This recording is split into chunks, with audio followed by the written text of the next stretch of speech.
Hello, everyone. Thank you for joining today's webinar on choosing the right encryption method to securely exchange files, where we're going to be learning about why encryption matters, how it works, and how encryption with MFT or managed file transfer can be the difference between a secure file exchange and a vulnerable one. I'm here with my co-hosts, Chris Spargen and Heath Kath. Welcome, gentlemen. Hi, Angela. Hello, everyone. Hi, Angela. Hello. Hi, everyone.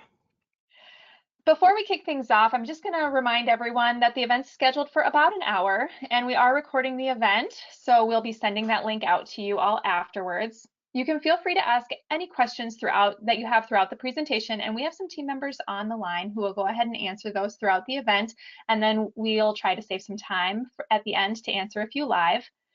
Finally, a survey will display at the close of the presentation, and if you'd fill that out for us, it'll give us some valuable feedback on what parts of the presentation were most helpful, and you can also reiterate any questions that weren't answered during the live event. Okay, let me introduce you to our presenters. Want to advance to the next slide? Thank you. All right, so Heath Kath is our Senior Solutions Consultant here at Help Systems, working with our Go Anywhere Managed File Transfer product line. Heath provides pre-sales support specializing in demos and proof of concepts. He's also a member of our professional services team, providing additional training and assistance to our Go Anywhere users. In Heath's free time, he enjoys hiking with the family, fishing, hunting, and coaching the high school trap shooting team. Welcome, Heath. Thanks. Chris Spargen leads our solutions engineering teams in Help Systems Managed File Transfer division. And he has led customer-facing technical teams for the Go Anywhere MFT product line for the better part of the past decade, working in all facets of the technical support, professional services, and solutions engineering.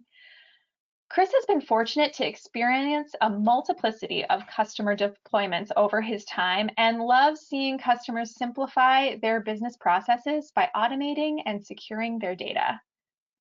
Chris loves the outdoors and spends his free time building, hiking, and riding mountain bike trails, with his family of 6. Sounds fun. Thank you so much for being here with us today, Chris and Heath. I'm going to turn it over to you, and you can take it away. Sounds good. Thanks, Angela. Awesome. Thank you, Angela. Appreciate the introduction. You got a couple outdoorsmen today, everyone. So, yeah, let's hop right into our agenda. We're going to cover, how encryption works, walk through some common terms that you may have heard in the past and deep dive into those. Really articulate why encryption matters, especially in our current day and age, with so many people using technology to interface with one another and sharing data. And then we'll walk through a live demonstration of a number of different file exchange or file transfer scenarios.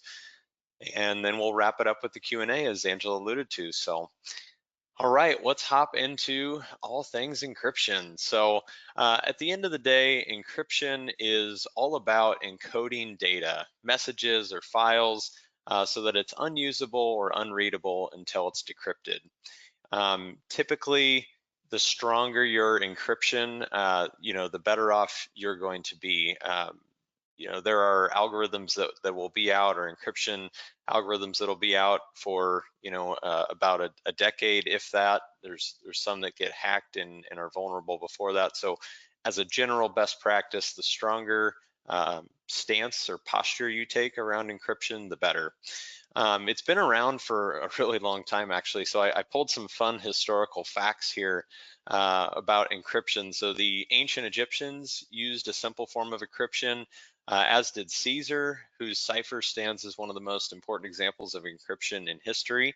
So Caesar used a primitive shift cipher that changed letters around by counting forward a set of number of places in the alphabet.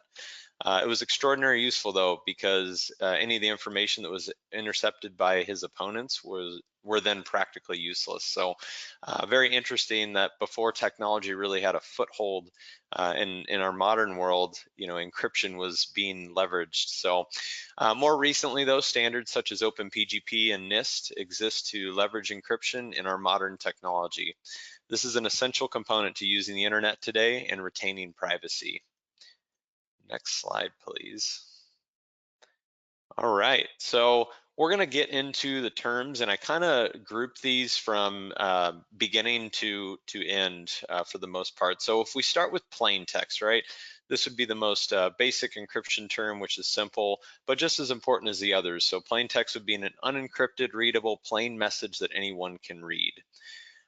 Moving into ciphertext then, this would be the result of plain text being encrypted, or a result of the encryption process.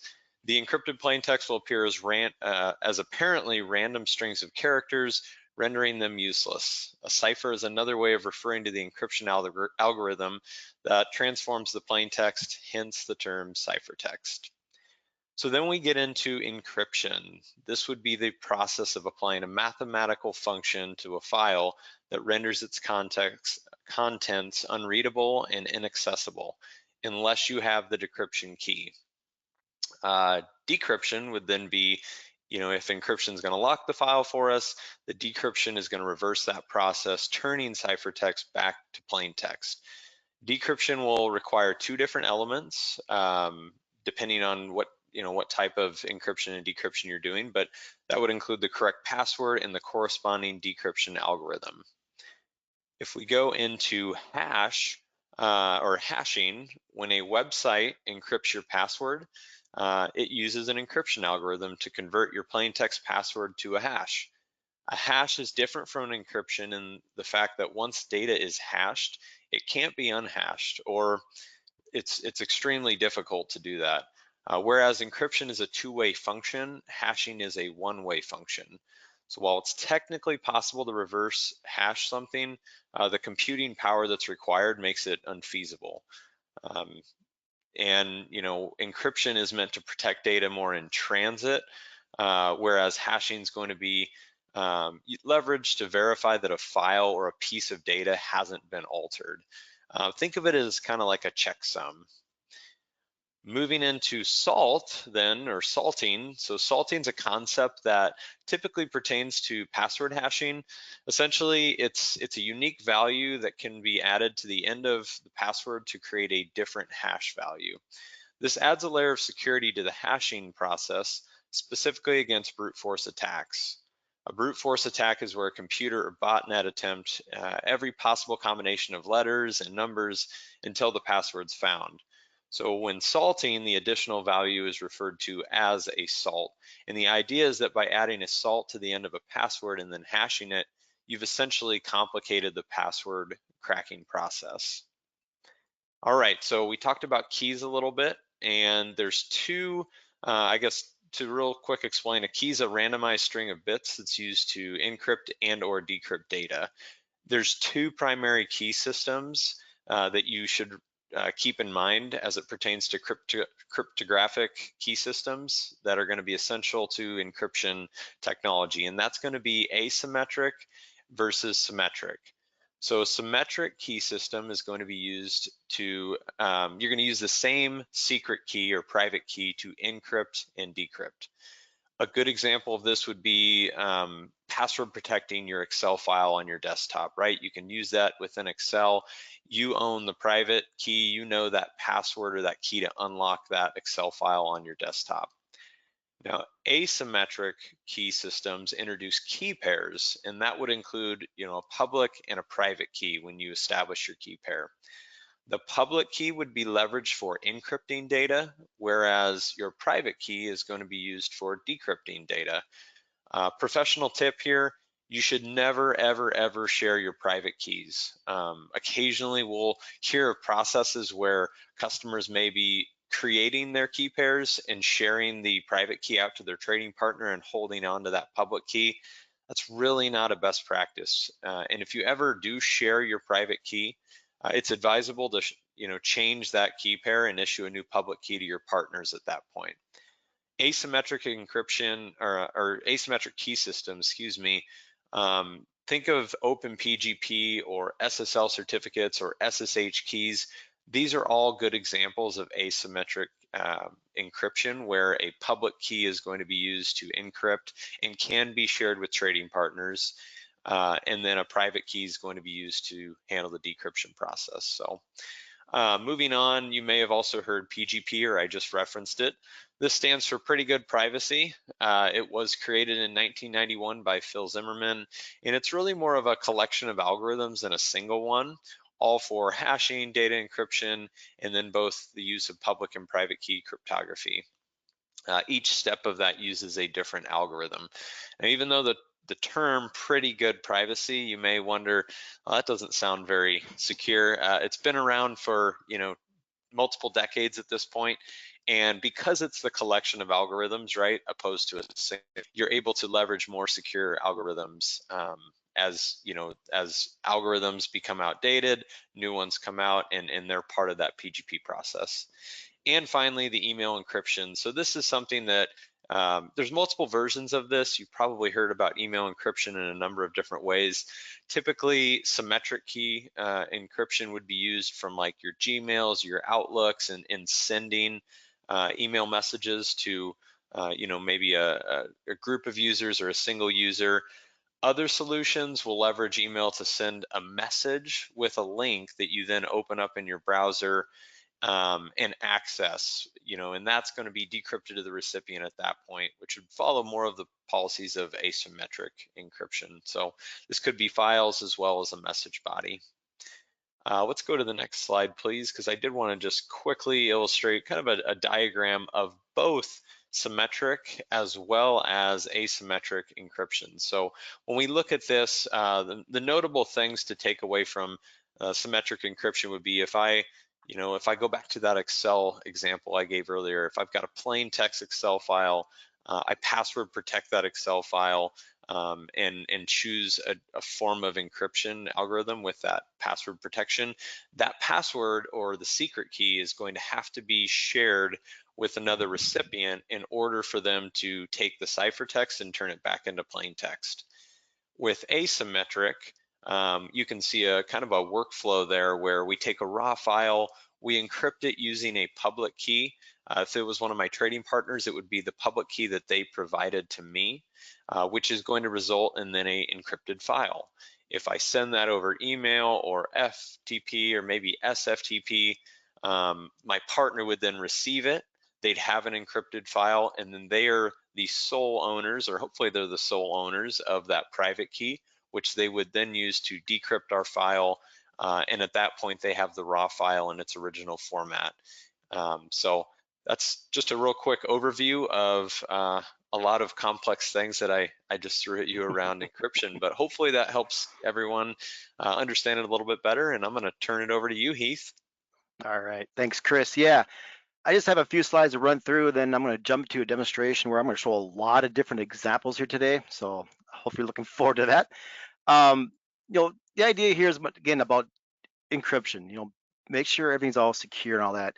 And with this past year, we all know that 2020 has been remarkable in many different ways. Especially when it comes to really the surge in cyber attacks. The COVID-19 pandemic, has given us unprecedented opportunities to cyber attacks, to hack and break down the organization's IT infrastructure. Us here alone, we went from 25 offices to over 1,000 offices worldwide because we're working in our, I'll say, remote offices, aka home. So that work and home, working model, adopted by each or by such organization has been attributed to the rise of cyber attacks. The security gap between the home and office network has played a key role to make way for those data breaches in this past 2020. The issue has resulted in the theft of confidential information, leading to loss of millions of dollars for several different organizations through those breaches.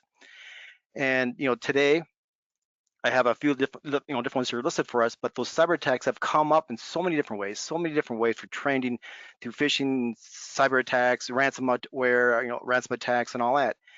And according to some security research firms, over 81 global firms from 81 countries reported data breaches in just the first half of 2020 alone. In fact, 80% of firms have seen an increase in cyber attacks for 2020. Of course, now we're going to 2021. Coronavirus is alone blamed for a rise of 238% in cyber attacks just on banks. Phishing attacks have seen a dramatic increase of 600% since just the end of February of 2020.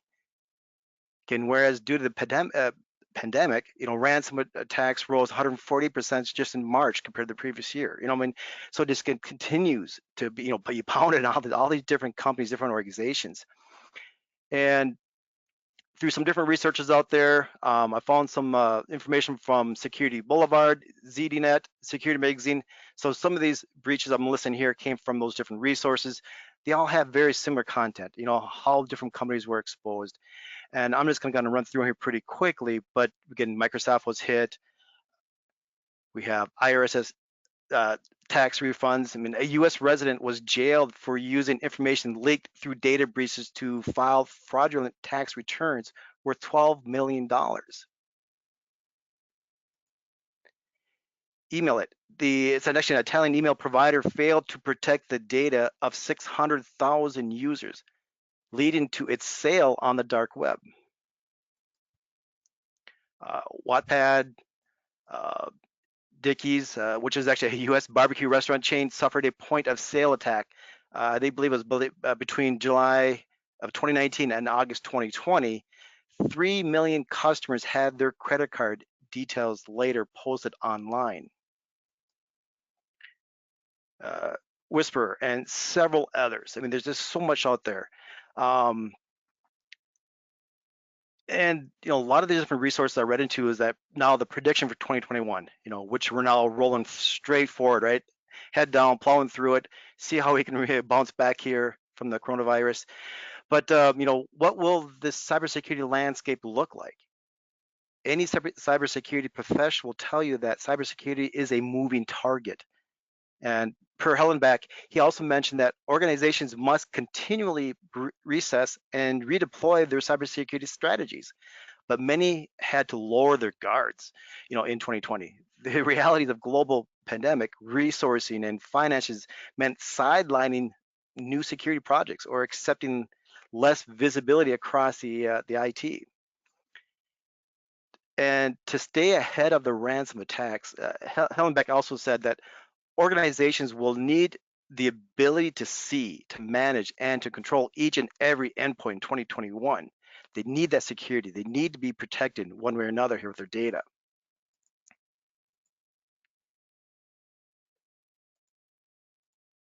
And again, the encryption matters because cybersecurity threats exist and are continually growing in number. The threats, they could be just accidental. Internal staff sent you information by mistake that wasn't encrypted. These are inadvertently data leaks, but they are nearly half of the data loss incidents. Maybe it's that curiosity. Hey, you see a folder, so you click on it. And now you're seeing personal information about other employees. Maybe it's their social security numbers. Maybe it's their salaries. And then we have those hackers who deliberately are trying to access confidential information and set up those malicious threats out there. Many industries such as banking, healthcare, and more require encryption to ensure compliance requirements are being met. Locking the data down and away from both deliberate malicious threats as well as from accidental mishandling is your best protection from huge financial loss, loss of reputation, and the trust that you need out there.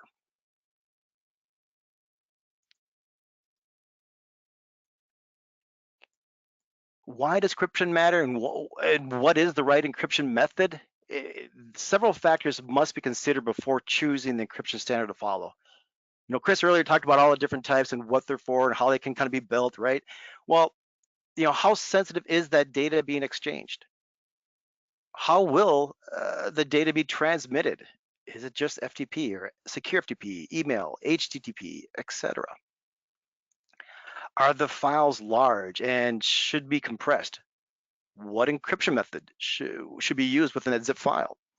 Should the files be encrypted at rest before the transmission, or should the connection or the channel itself be encrypted, or both? And you have options there. What encryption standards do your trading partners support or require? A trading partner may ultimately dictate the encryption standards of which you must follow and support. For instance, many banking and financial institutions require that customers encrypt files use an OpenPGP encryption standard, but then also follow some type of a secure file transfer protocol. All right. I know I've thrown a lot at you just in text there and slides. They're not quite as much fun here as a demonstration, so I do have a lot of examples for you guys to walk you through. So my whole thing is, sit back, buckle up, and here we go. So let me share my screen. Yeah, let me get out of that one. All right. So right now, within Go Anywhere, we have a lot of different things that you can do and different things you can set up regarding that security from both the users logging into Go Anywhere as the administration, which I'll be showing mostly today, but also for the end users. And this first example, it's around about sharing some data. Maybe it has some sensitivity, some lower sensitivity or lower security information. Password protection is recommended. Maybe it's needed, it's on that edge, right? Well, maybe you need to send your price list, let's say, to your customers over an email. You want it to be easy for these customers to open the file. Well, this price list information is not extremely sensitive. You still would like to at least password protect it. Give us some, security boundaries on it. So what I'm going to do here today, let me jump into some examples to walk you through at least one example right now on how we can set up this workflow, a process, a project to walk through encrypting some files and sending them out there. And we do have other webinars, and we'd be glad to give you a demo if I skip over some areas here, but there's a lot I want to cover. So this first one here, this project zip and send file, let's go and take a look at it. So this is your first actual demo or webinar of Go Anywhere. You're going to see we have actually 4 panes to work with to build this workflow, this process, a step-by-step process. Maybe it's similar to your scripts and programs you've written in the past here, but this is all graphical. It's drag and drop, double click to build this workflow. And we support variables. We have that on the far right side. We got the project, really the attributes, the values of the parameters. The outline is that process, that flow that you want to follow. And then the component library, we have all these different tasks. Over 150 different tasks you can pick and choose. So this example, we have a workspace. We're going to create a temporary space to put some files in of which I can work with. I can manipulate, I can read through, I can grab them from there, send it out in multiple locations, all from this temporary workspace. So I'm going to create a workspace. I do have a timestamp variable. The variable is called today. You can use variables to rename files, to rename a folder, or create a folder with today's date. A lot of different ways here. I got the pattern laid out, year, month, day. This first task is all about zipping. And if I go over to the left-hand side, compression, there's my zip task. And all it is a double left click or drag and drop to bring that in there. So it's pretty easy to get it in there. All right, let me just make this a little bit smaller so I can get everything fit on my screen. So we've got the label, the file. The files you want to zip. These projects, long story short, I would say should be automated. You want them to be kicked off automatically, either by a scheduled job, a folder you're monitoring, or some type of a triggered event. So if that's the case, these files coming in, you could actually have a variable in here. And maybe it's a single file variable or a variable that has a list of files. Of course, you can also hard code the path as well. What I did in this example, I have a file set. I'm going out to a folder, this outbound folder, and I'm gonna grab all the documents out of there. We make it really easy to navigate and to browse to those particular folders of which you want to grab those files from, so those source files of which you want to zip up. They could be coming from a local directory or something we really haven't got into yet, but these resources, just think of them as another location you can get to. You can define a connection to your S3 bucket, Azure Blob Storage, a network share, even a remote server. You can grab documents from there. So I got this path defined. I'm gonna grab all the files and I'm gonna zip them up. And if you look closely, I have that variable name right there. So I'm gonna call it today's zip, daily zip, and with today's date appended to it. I do have it password protected. So I have applied a password. I can define the encryption method as well. So we got a couple layers of security there. And if I jump back, if you look over here on the left-hand side, a couple different tasks. You can grab that zip file and transfer it to multiple locations if needed, or just one as well. Copy to a location, so I'm using a copy task this time. Move to a location. I'm moving it, using just the move command, move task.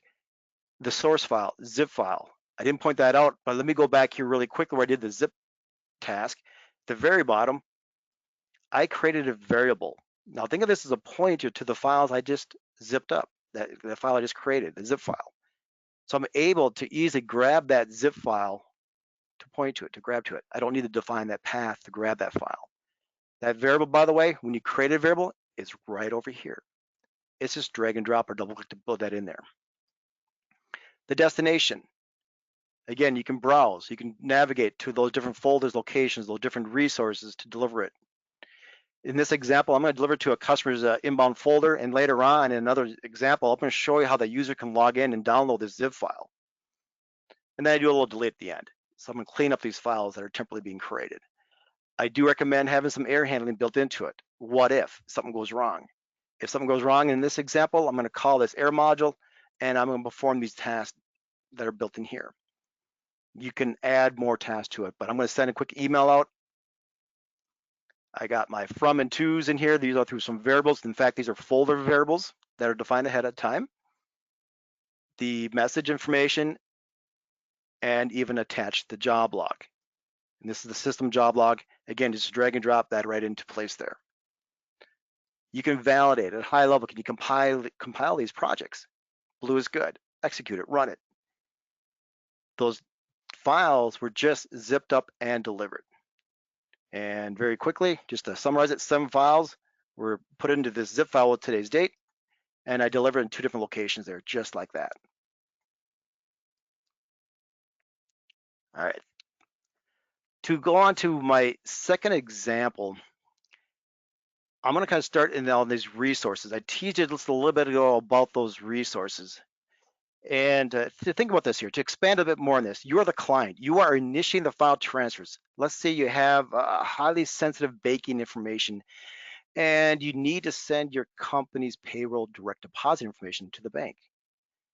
Or you have information about a patient or a customer that is considered highly sensitive. Your employer wants you to encrypt the files with PGP, then to send information over FTP protocol like secure FTP. So that's what I'm gonna do here in this next example for you. But to start off here, we have resources. As I mentioned earlier, you can create these like a shortcut, a connection to these different locations, different resources, different servers. S3 buckets, Azure Blob Storage, maybe ICAP servers, your network shares, and you can start seeing these names here pop up for the ones that have been created and set up, all right? The example I'm going to use today is this ABC server demo. So maybe I have a customer or server that I want to send to, it's called ABC. You're going to define what's required, to connect up to that server. We got the IP address, or you can use the host name, the port number, the listening on, profile, password. Maybe it requires a key.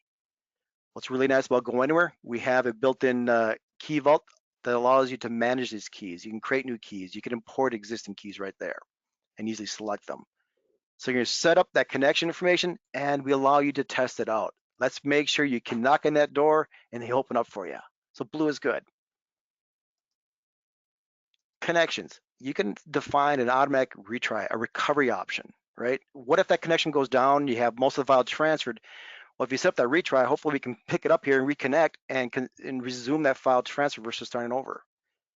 Different proxies and algorithms that may be required. Context is basic information, but it's great. It's centralized. If you can't connect to a server, especially like a trading partner or a customer out there, who do you call? So you can put a couple names in here. So you set up these resources that you can actually utilize within these workflows.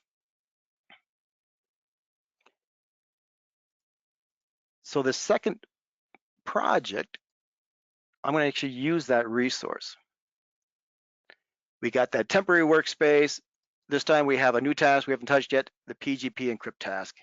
Again, that comes right from the left-hand side over here. Just drag and drop or double click. We have the files. Again, going to a directory. This time we do actually have a filter. I'm only going to include those files that are Excel type. I don't care what the name starts with, as long as it's XLS, whatever, we're good to go. You can add as many filters as you want to include or exclude certain files and all that. Where I want to put these files, I'm going to encrypt. So we're going to put them right in this temporary workspace for now. I'm going to use my trading partner's public key. As Chris mentioned earlier, you have your pair keys, right? Well, in this case, the customer who you send it to, they would send you their public key. You encrypt with their public, you send it to them, they have that private key so they can decrypt it. So here we have that key right there. And by the way, once it's in the KMS, you can easily select it. So again, don't forget to import it into your key vault. All right, and down below, I'm keeping track of those files again into variables. So those files that are encrypted, I'm calling this variable encrypted files. I got the original files here through a variable as well. That way I can utilize them in the following tasks. I'm going to connect to my server. Step one, we got that resource defined. Select it. Select your customer, who you need to send this to. Transfer those files. Take advantage of those variables. Makes it real easy. Just grab that variable. It's right over here. Just drag it in there again, right? Let's see, we got the destination. And here, when I click on those three dots to browse or navigate, it actually uses that resource. I'm connected to that server, to that remote server, that customers. And based on my permission, I can easily navigate to where I need to drop these files off at. Just select it. Done. All right. In most situations, you probably want to delete the original files. So here we're going to delete the original files just by throwing it in there. You may catch that this is a different color. In just case you did, I actually disabled this task because this is my test server. I don't want to actually delete my files when I'm done, but in a normal situation, you probably do. So once you transfer those files across, you want to either delete them or move them or something like that if needed. And then I'm going to clean up the workspace. Again, validate it, but I'm just going to roll it and run it. Blue is good. And let's just kind of jump through pretty quickly here. It's a very detailed log, but 4 files were just encrypted. Above it, you can see each of the files, the names of them. 4 files were uploaded to the targeted server. So now the customer has them, and now they can again decrypt them when they're ready to.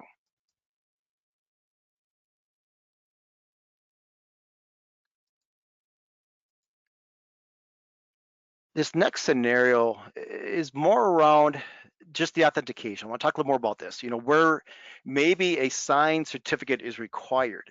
Your trading partner wants to exchange information with you over a secure FTP connection. They need to authenticate your company with a signed certificate.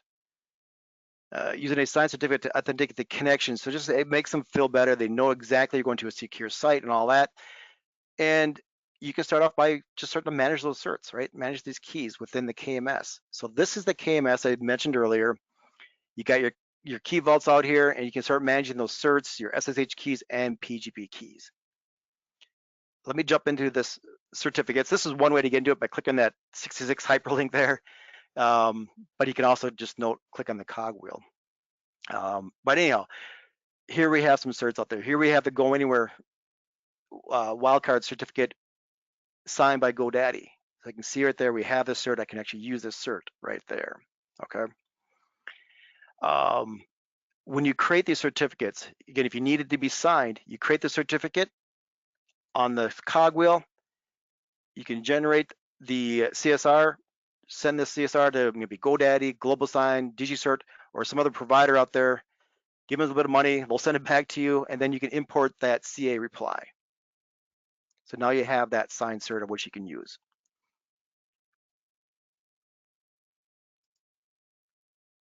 And just so you know, here's that little cogwheel. Same way you can actually manage those same areas to get into your certificates and keys versus the hyperlinks there.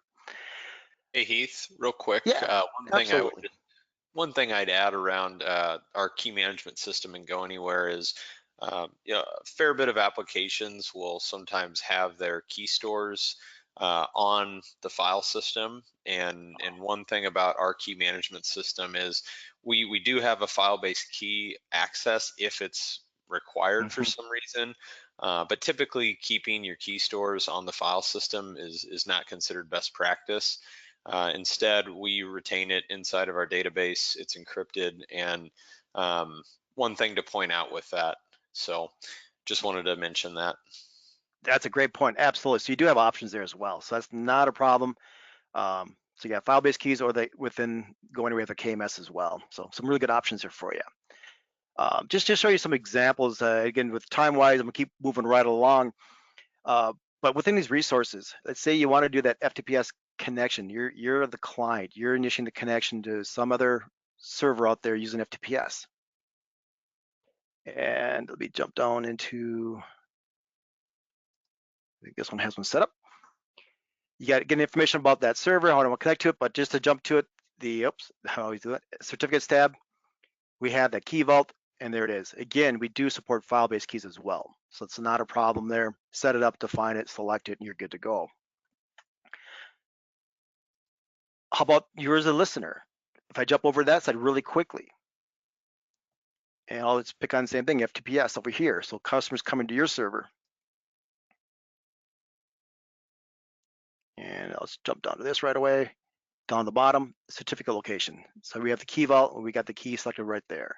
Again, with the key vault, we do make it pretty easy where you select that key that's already been imported out there, or set up out there.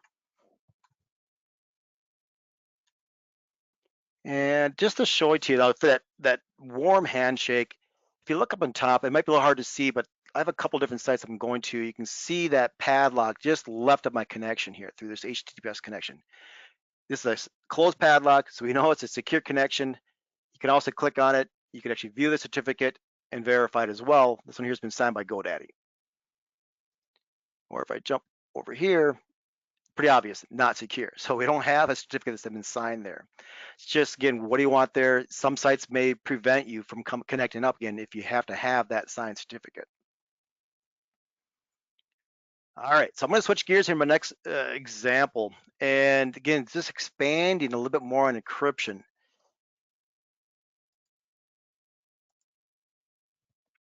So this example is actually a combination of different things. I'm going to throw together at you at one time here, but the idea is here, let's say you need to protect the data at rest. One way, of course, is PGP encryption. Another way is to utilize our encrypted folders options.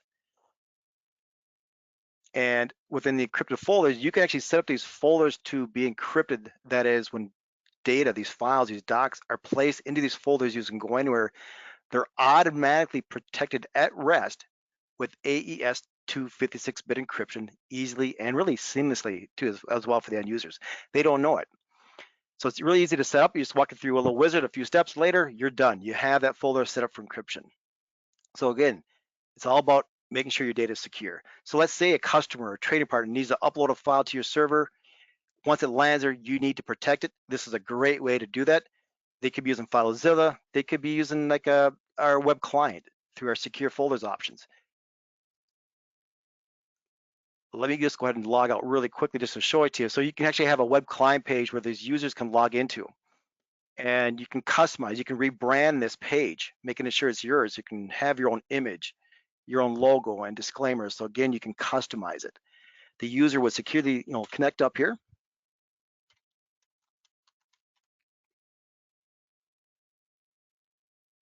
And if I typed in right, excellent, I'm in. And they're gonna see the functions that you set up for them, enable for them, that is. What I want to demonstrate right now is around those folders, to be able to upload a folder and keep it protected, keep it safe, right? So that's the whole idea here. And I made it pretty obvious on this virtual folder name. This is just a made up name, but I made it pretty obvious, called encrypted, just to keep it simple for myself here today. But it's all about making sure the data is secure. They have this folder set up. That folder could be pointing to wherever you need to for location wise, and it could be pointing to a folder that's set up for automatic encryption. Be, again, AES 256-bit encryption. And for my demonstration, let me go here. My screen's got buried on me. All right, I have a file I'm going to upload. And sorry about that. There we go. Here's the file I'm going to upload. It's just a basic file. I want to show it before I do it. Easy enough to read it there. Just some test data. But I'm going to, as a user, so think about this. This file could be coming from a user, it could be your own going out the door, whatever it is. they're going to upload this file. They're going to put this file into that folder that's set up for encryption. So we have that file right there. Now, if the user would come through a back door, let's say a window explorer, and let me go ahead and refresh it. There it is. If they try to open up that document, again, we're protecting it at rest already. Depending on what type of document it is, it may open up with garbage, or it may just error out because it can't read it. It doesn't understand what's there, it thinks it's corrupted, whatever it might be. And that's what we basically should get here, I think.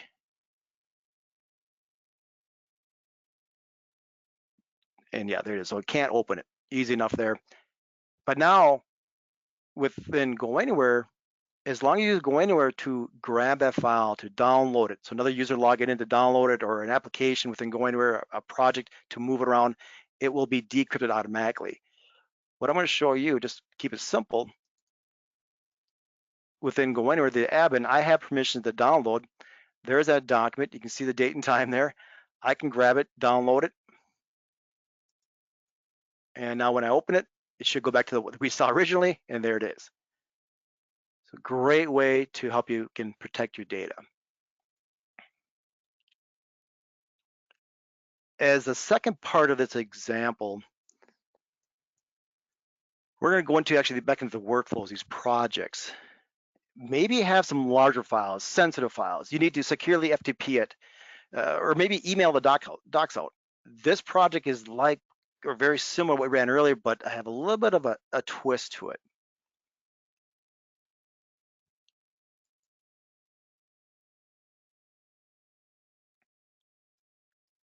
Again, workspace, we're zipping the files. Again, you can apply these different passwords if needed. So again, what if that document needs to be encrypted?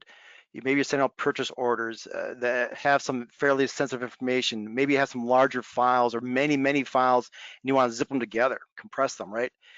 The purchase orders could be sent over standard FTP connections or maybe email. However, for better security, recommend zipping with AES encryption, of which we did earlier. Maybe then after that, zipping that file, send an email out, email with a password, using secure FTP. There's a lot of good options here. So we have the zip task as we did earlier, so I don't need to walk you through all the way that, but I do want to point out, we're grabbing some MP4 objects here, some bigger, larger files, zipping them together, keeping track of them through variables. So we have the zip files, and then we're going to transfer it. I have two different examples to just kind of walk you through. This first one, using the secure email package.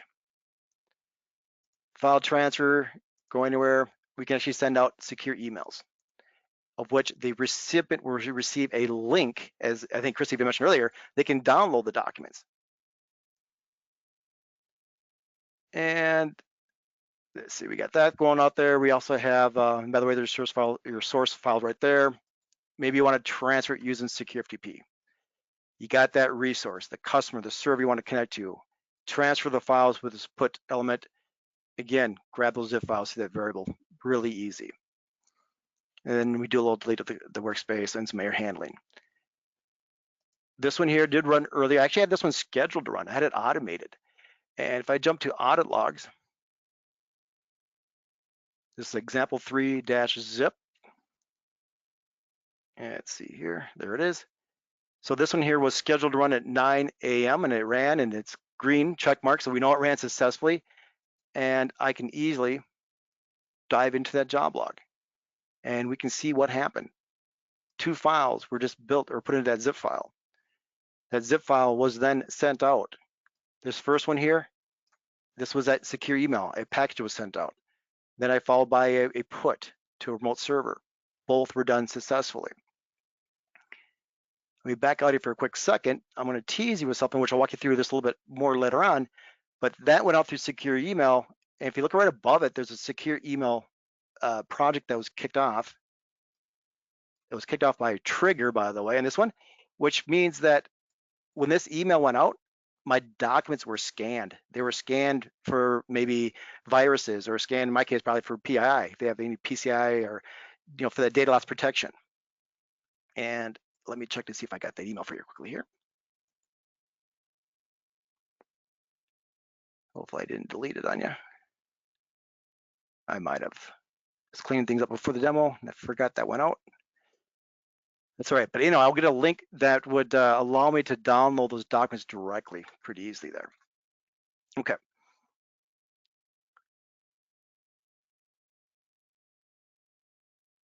All right, this next one here, on this is my fifth example roughly here. I throw some twists in each one of them, but I'm going to go into this server and walk you through another example. Within these workflows, you can do a lot more than just pushing and pulling of documents, or even zipping what I showed you so far. You can actually read and write to different file types. Maybe you have an EDI X12 file or other types of documents that require a secure file transfer, and maybe even confirmation of the delivery. One way is through an AS2 file transfer type. The example that I'll walk you through is actually around EDI X12 files, the reading and writing. You maybe need to read in or write out to those types of documents or others as well, like CSV, Excel, XML, and then deliver that document securely, secure FTP or AS2. You have all those options right at your fingertips. What I'm going to do here is, since we are talking about these EDI files, really quickly within the system options under add-ins within Go Anywhere, you can actually browse our marketplace. You can browse the marketplace for different cloud connectors to be able to communicate with different web service applications.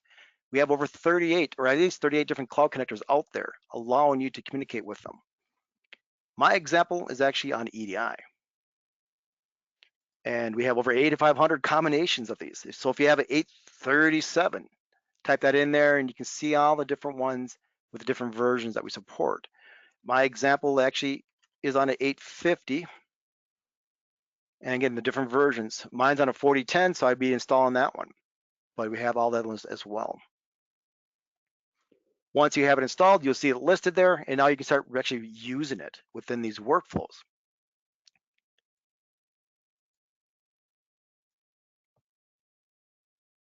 Actually, before I do that, let me jump into resources. I mentioned AS2. So we have the EDI file installed, that format installed. We also have the ability to actually communicate with other servers, trading partners through AS2, the AS2 push. I have that resource set up that I'll be using here in just a little bit. You have their information about their server to connect up, the AS2 from and to IDs. And AS2 is heavily on your certificates, your keys and all that, the authentications and transfers, so you can have all those right there defined. Again, utilizing your key vault for those, or file base as well. Test out that connection. Again, you'll make sure it works before you start using it. And blue is good, so we know we're good to go. And this one should be done here in a second. All right. So now let's jump into that workflow. Now, these workflows, the idea of these workflows, again, the projects is to automate them. And under the workflow section, you do have the scheduler, you do have the ability to monitor, and even triggers. Triggers are event-based. Triggers are nice. It's instantly, as soon as an event occurs, do something. As an example, well, let me first expand on it. You have all these different options you can react to. The one right now, AS2 message received successfully. We have this trigger set up. I'm open up for any services coming in. You can define your conditions. I'm looking for certain trading partners, certain customers. You have different things or different rules or conditions you can look for on those files being uploaded to your server. And then action, what to do when that lands there, when this event occurs. You have a list of events that you can do instantly, from sending emails out to moving them, renaming them, the files that is, or call a project. So what I'm going to do, we have an EDI file coming in. This is the file coming in. I'm going to put that information into a variable called AS2 file, which I'm going to be using here in the project I'll show you. So AS2 file variable will be passed to a project, of which they can actually read this EDI file. So now in the project itself, and let's go into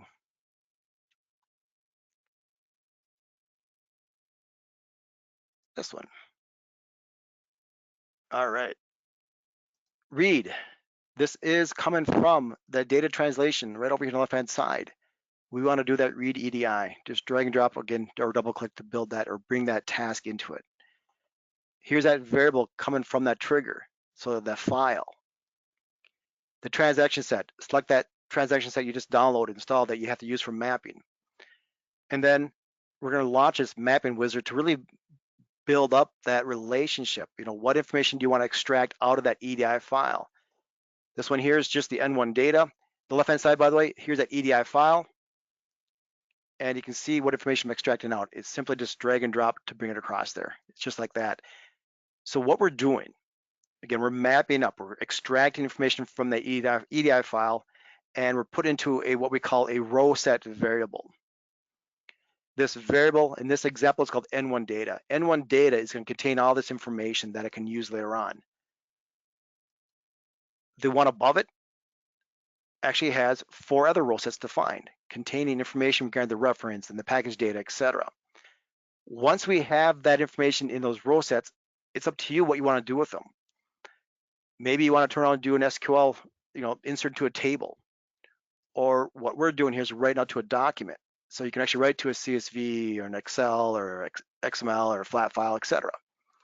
If I just jump down to write names, you can see we're building this file. We're taking that variable, N1 data, building that file. So really quickly there, we can actually take the information and build out those documents as needed. Done, just like that. All right, so again, all the information was created up there. I'm looking at the clock, so I better keep on moving. If you want to do the opposite, if you want to create that EDI file, you can do that as well. All right. Let's take a little longer. I should here to exit out. There we go. And write it out. So same concept really, but it's reverse logic. You have the data in tables or spreadsheets, so you want to read in that data first. So I'm going to read in that, let's say that N1 data, and I'm going to put it into a row set. So you're going to build these row sets, and then you're going to write that, or take the row sets and write it into your EDI file. So same thing there, we're going to launch a data mapping wizard, map it all up. This one will be a little more complex, but you're grabbing the information from each of those data sets and put it into your EDI file. So you build your mapping, again, drag and drop, etc. And you can see the relationship there. Once you have that EDI file built, I'm going to keep track through a variable, and then you can send it out. Maybe you want to send it out using AS2. There's that EDI file, send it out. Or maybe you want to use Secure FTP. You have those options. You can set your trading partner, grab your file, and send it out in some error handling.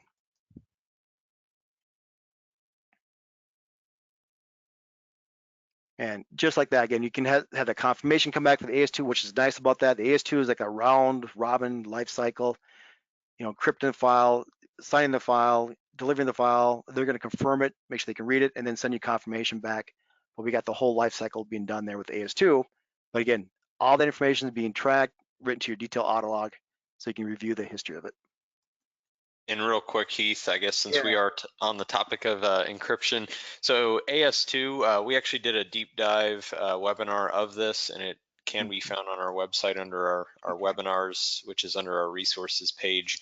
But AS2 is a very, a lot of auditors love this protocol because it takes multiple layers of encryption, right? You're typically communicating over HTTPS, which means you can leverage, TLS version 1.2 with a strong cipher suite, in addition to using, so AS2 leverages SSL certificates to encrypt and sign. So similar conceptually to PGP, the file or files that get transmitted via AS2. So you actually have 2 layers of encryption in both the communication as well as the file or files themselves being encrypted within the protocol. So I'd be remiss to not call that one out. Good point. No, absolutely. Some really good webinars out there you can watch on demand, and I'm sure we have more coming too down the road. This example, I have 2 examples left. I'm going to try to squeeze in here. I'm going to cut this one a little bit shorter because I want to show you the last one as well regarding that zip file I sent out earlier in step number 1. But This one here is actually utilizing an ICAP server, and the one I'm using actually is ClearSwift. It's a great transition here. We want to make it more integrated with Go Anywhere, but it allows you to scan those documents with an ICAP server like ClearSwift. We can scan those documents for viruses or if they contain confidential information, and based on the information that we find out, do different things. Because of time here, I'm going to do it. This first example is based on a trigger. So again, triggers are instantly ready to react to something that's occurring on your server. The one I have set up right now is on an upload of a successfully from a user, say transferring a file to your server, and it helps to be on the right server. Let's try that again. As you notice, they all look the same to a point there. Upload successful. All right, and so we have a trigger set up in place. So if a user uploads a file to the server using HTTPS or secure FTP, take some action. And you can grab all this information from that user and from the file that they're uploading and pass it into a project, a workflow to do something with it, to verify it, etc. So we're grabbing all this information, pass it into a project,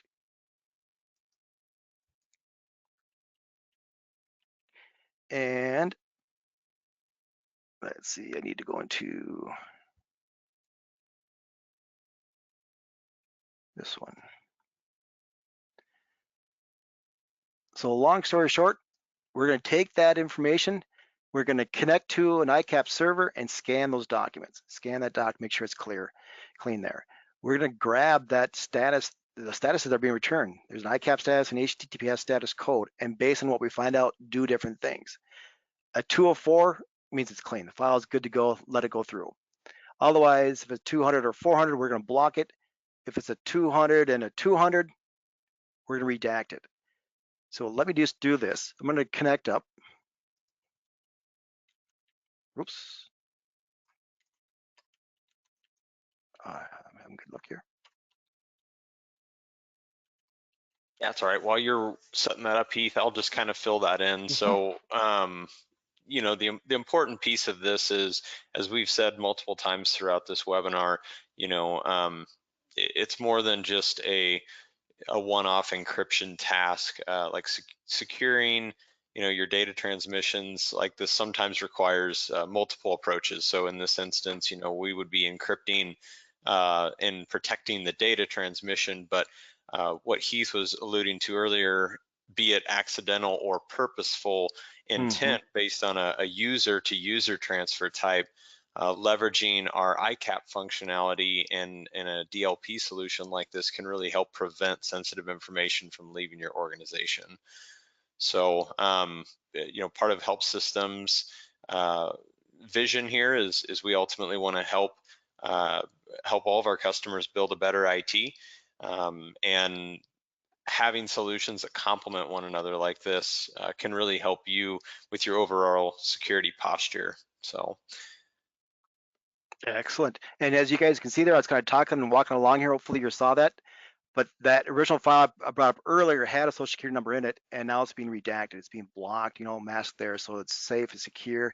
Even the original doc that I showed also, it's great. And again, it's seamless. So like I said, you're protecting yourself, especially for the data that you're sending out. All right. I know we got about 2 minutes here. If you have any questions, start send them to us if you haven't yet. But my very, very last thing I want to show you is about that user logging in. And let me do it this way. I'm going to show you something here. It's going to be, I think the profile. Different profile. I want to show you something here. Web user 2.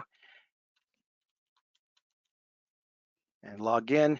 You can set up, and if you do it right, I didn't type it in right.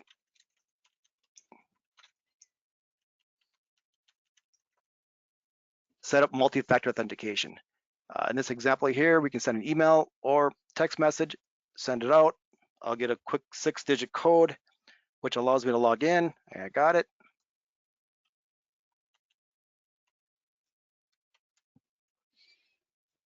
If I typed it in right, it will log me in. There we go. Inbound from files. Earlier, example number 1, I sent out that zip file with a password. I can download it. So if you think about this zip file went out to a trading partner, customer, and now we have that zip file. And I can get in here.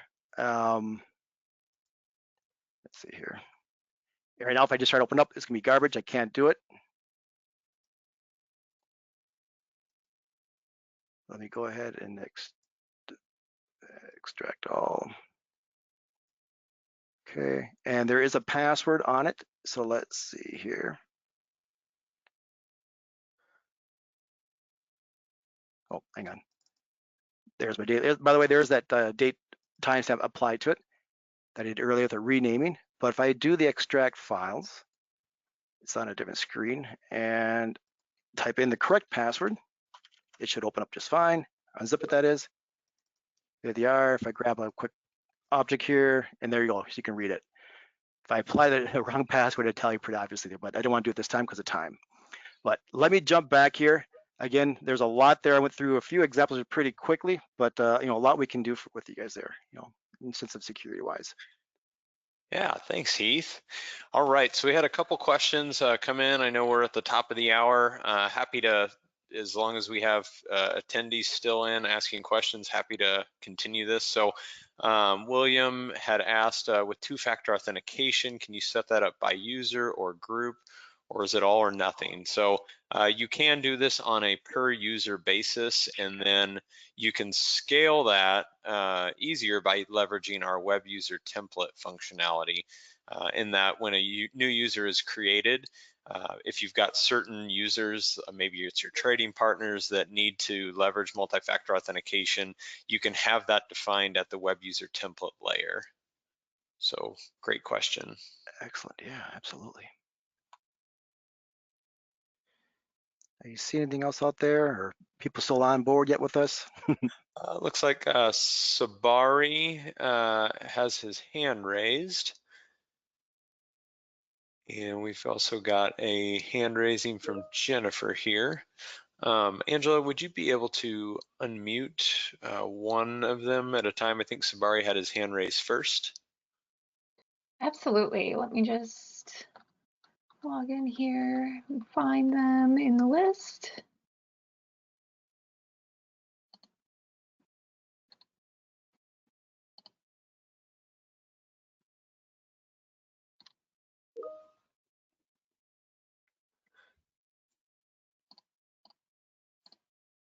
I am not sure if I'm able to unmute him, actually.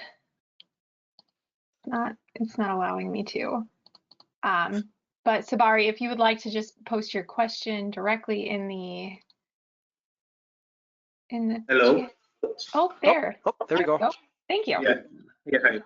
So I have a question. Like all the examples which you showed was encrypting a file when the file is present inside your system. So I have a requirement like there is an SFTP resource, and I want to encrypt the file at the source first, then start initiating getting the file or getting a file from the remote server. So how to do that? Got it. Yeah, that would be awesome if technology would allow us to encrypt over, or I should say decrypt over a communication layer like that via SFTP, but that unfortunately is not a command that SFTP servers understand. So you would have to get that file via SFTP get before you could run your decryption process. Now, what some customers will do, because I think what you might be getting at here is before I move this into my downstream processes, I want to make sure this file is not malicious, or I need to make sure that it's decrypted.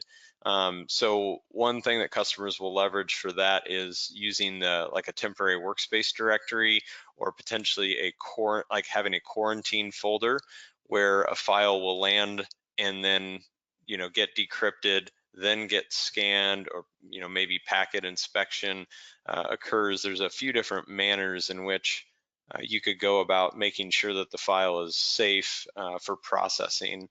So that would be the way you'd have to handle that situation. So what about agents? So you have agents, remote agents, where we can install on a remote server, and that agent can communicate with the central go anywhere on port number 8009. I think agent Absolutely. So if we install an agent on the SFTP server, like any remote server, then can the agent have the capability to encrypt the file at the source before agent transport the file to the Go Anywhere server?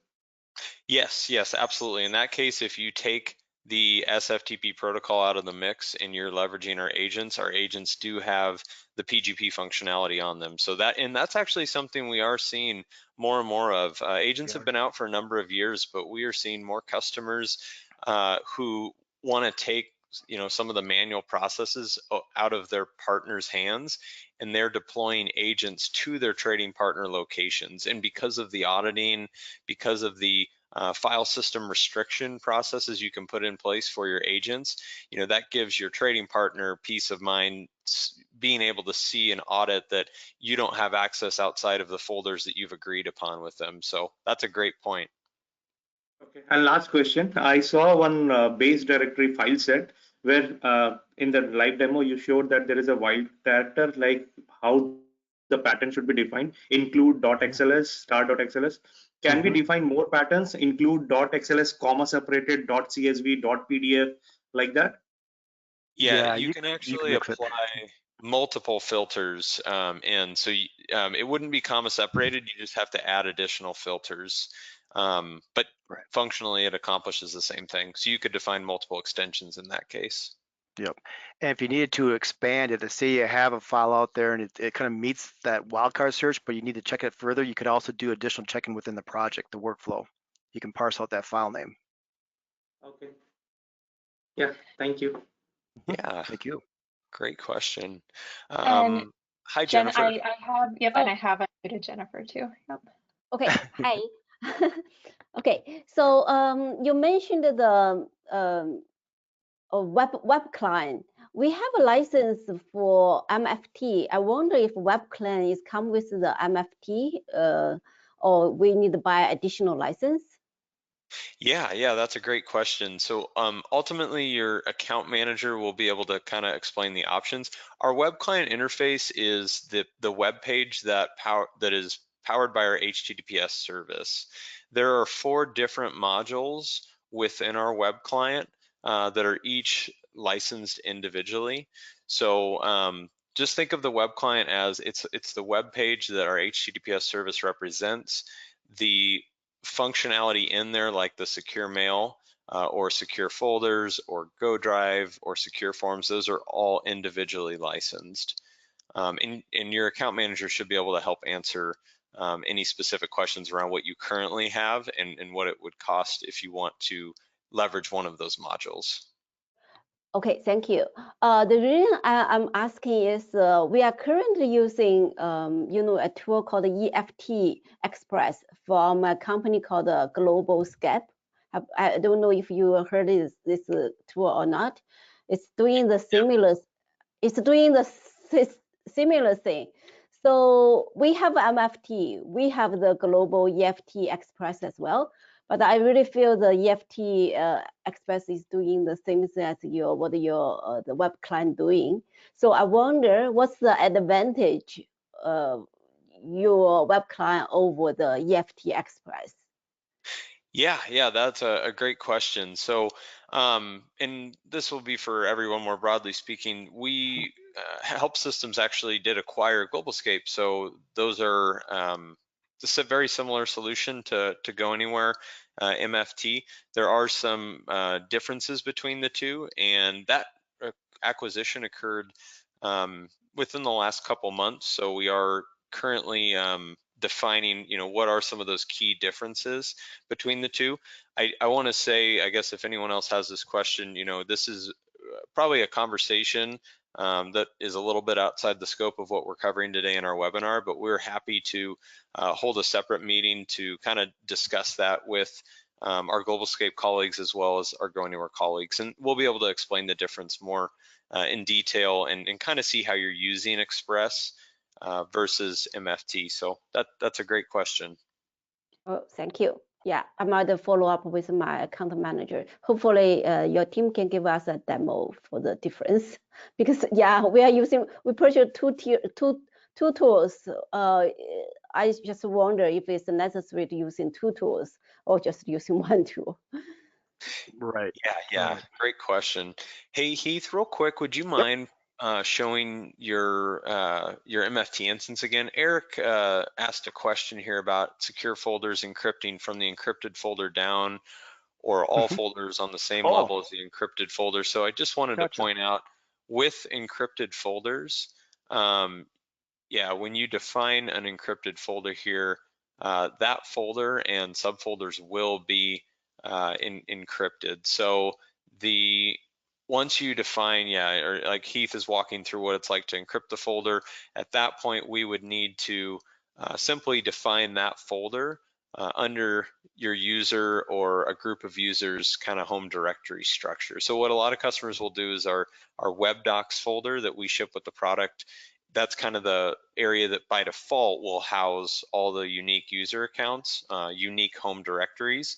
So typically customers will encrypt that web docs parent directory, and then all of those subdirectories that are created for each user account are automatically encrypted using the encrypted folder functionality. And the only way, and that's symmetric key encryption, to kind of tie that back to what we were talking about earlier. So GoAnywhere holds the private key for that. And when a web user who has access to that folder, when they access that folder and try to download a file from it, if it's through GoAnywhere, GoAnywhere will decrypt that file or files at that point to the end user. But if someone was let's say someone was traversing your file system that is encrypted and they try to grab that file from there, they're only going to get gobbledygook. They're not going to get any actual data because they didn't access it through GoAnywhere, and hence GoAnywhere couldn't run the decryption process. So that's how we kind of secure that and use the encrypted folders. Great question. And I know we have a couple other questions coming through the question pane. I also see another hand raise here by Bill, who also did submit a question in the question pane. But Bill, I'm going to go ahead and unmute you here. If you have an additional question, please feel free to speak up. Otherwise, we can address some of the others. No, I didn't have a question per se. I just wanted to make a comment. The gentleman who raised the question a few minutes ago about can you encrypt a file remotely before retrieving it into GoAnywhere? And my thought was, I'm assuming he's talking SFTP, so he'd have SSH access to the server. So in that case, he could remotely run the encryption command via the SSH command object, yes? That will depend if it's a true pure SSH implementation of the server. Some SFTP servers are pure SFTP servers, and they're only going to support commands of SFTP, where others are leveraging SSH. And in that case, as long as that command was a command that the user could run, then yeah, theoretically our execute SSH command task would be an alternative option to accomplish that. Okay, just wanted to throw that out there because I've run into a situation similar to that where in my particular case, I needed to SSH to a IBM Connect Direct server and run Connect Direct processes, run submission procs and then stat scripts. And the SSH command is what enabled me to do it. So just wanted to throw that out there. That's all I had. Thank you. That's Yeah, great. yeah. Way to Thank think you. outside the box. Love it. All right. Let's see here.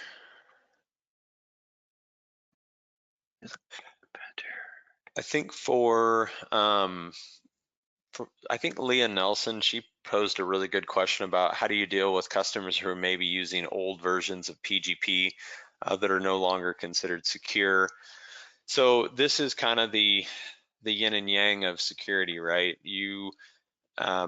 And this is something that we do see from time to time. So I've seen customers handle this a couple different ways. One is, honestly just talking through the process a bit with their partner, getting a time frame of when do you think that we can realistically get a newer version in place, because we don't feel comfortable, and most larger customers would agree, like, well, yeah, we don't necessarily want to run on deprecated protocols because that's a security risk, and nobody wants to be in the news due to running legacy versions of software where they could have prevented a security issue or a hacking situation. So what some customers will do to overcome this is they will run older versions of Go Anywhere.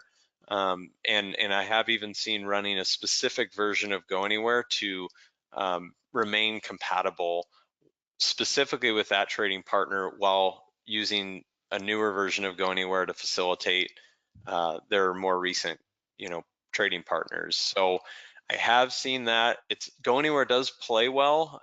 Like if you have multiple instances of Go Anywhere deployed, it does play well. So, but I guess the better probably answer to this would just be that any part of moving newer processes ahead is going to introduce this potential for incompatibility, right? This is part of the security game where Heath said earlier, it's a moving target.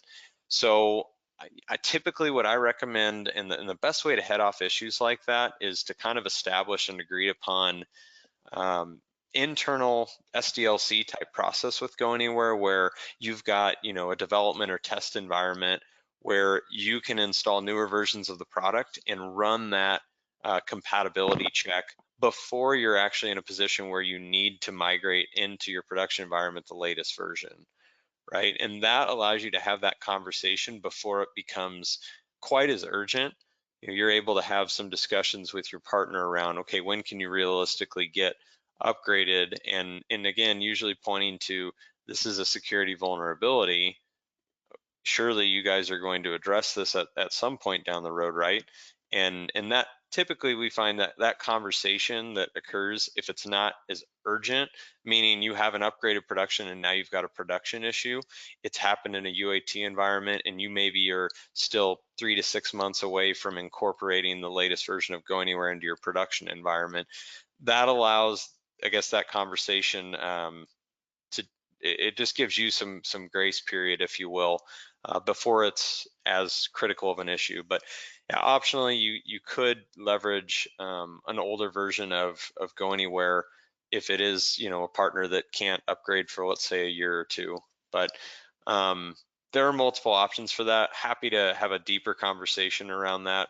In our professional services team, they deal with these consultative type conversations day in and day out, and they've seen a lot of different customer deployments. So anytime if you want to have a deeper dive into how to architect or solve that problem, we're happy to have that conversation.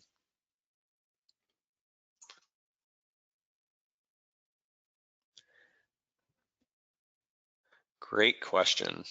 Yeah. Well, I know that we're significantly past the time. I know that there are a handful of questions that we still have out here. Given the time, I think that we'll follow up with the remaining questions outside, unless you see any others that you want to answer quick. Yeah, I was going to suggest, since we did run over a bit like this, we're happy. We have a record of all of the questions, and anything we didn't get to today, we will follow up with that.